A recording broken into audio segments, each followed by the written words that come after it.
because it was hard on Mom because, you know, he got sick and he had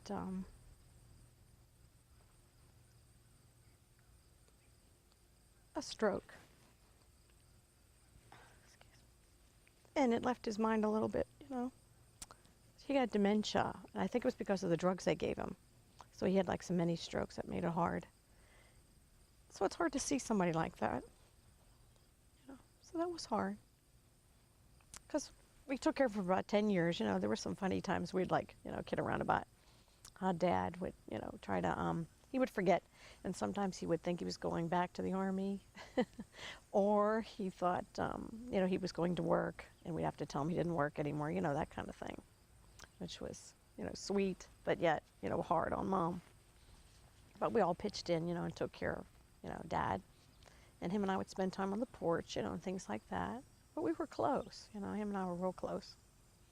And he helped me with, like, the kids in the youth group and stuff like that. When I was involved in church, he'd always help me put together things and plan retreats and stuff like that. So I had a lot of special times with him.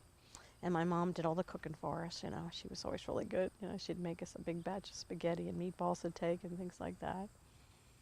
But it was hard, yeah. It was sad when my dad passed. But it was, I don't want to say good in a way, but it was for my mom. Because it was a lot on her. You know, it was hard on her. You know, to take care of him. I think so. I think it was about 10 years, I know. Because I felt bad whenever I had to leave her, you know, and get married and move away. That was, I mean, you know, just not being real close, you know. I mean, I was only like an hour away from her, but still, you know, it was hard to, you know, just leave her with Dad, you know, because I knew how much, you know, work it was for her and stuff like that.